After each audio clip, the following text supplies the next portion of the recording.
ఇక్కడ ఏం చెప్తున్నారండి? సమస్త జగత్తునందలి అజ్ఞాన అంధకారమును నశింపజేయు సూర్యుని తేజస్సు నా నుండియే ఉద్భవించుచున్నది. అదే విధంగా చంద్రుని తేజస్సు మరియు అగ్ని తేజస్సు కూడా నా నుండియే కలుగుచున్నది. సూర్యుడు, చంద్రుడు, అగ్ని ఏమి లేకపోతే ఎలా ఉంటుందండి ఈ భౌతిక జగత్తు?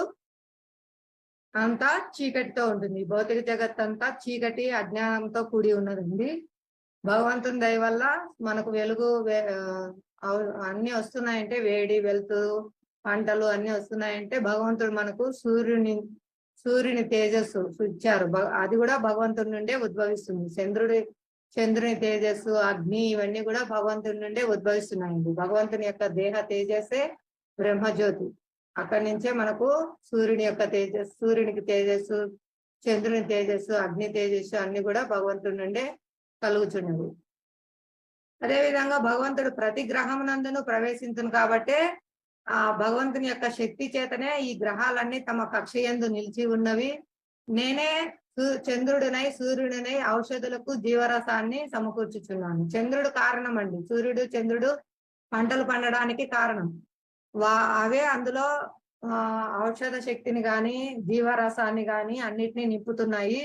భగవంతుని యొక్క తేజస్సు నుంచి సూర్యుడు, చంద్రుడు మనకు పంటలకు కావాల్సిన ఔషధ శక్తిని, జీవరసాన్ని ఇస్తున్నాయన్నమాట. అలాగే భగవంతుడు ఉండటం వల్లనే ప్రతి గ్రహమునందు, విశ్వాలనందు భగవంతుడు నిలిచి ఉండట చేతనే అవన్నీ తమ తమ కక్షల్లో తిరుగుతూ ఉన్నాయన్నమాట.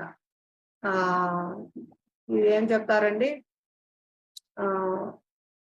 గ్రహాలన్నీ పైన తమ తమ కక్షల్లో తిరుగుతున్నాయి, గ్రావిటీ ఇవన్నీ చెప్తారు కదండి. ఇవన్నీ కూడా భగవంతుని యొక్క శక్తి అండి. భగవంతుడు ఉండుట చేతనే అవన్నీ తిరుగుతున్నాయి. తమ తమ కక్షల్లో సక్రమంగా అవి తిరుగుతూ ఉన్నాయన్నమాట. ఇది భగవంతుడు నిలిచి ఉండట చేతనే. ఇది అజ్ఞానులు అర్థం చేసుకోలేరు. స్వయం భగవానుడు వీటన్నిటికీ మూల కారణం నేనే, నా నుంచి అన్ని లభిస్తున్నవి అని మనకు మళ్ళీ తెలియజేస్తున్నారు. పూర్ణ పురుషోత్తముడు, ఆది పురుషుడే అన్నిటికీ కారణం.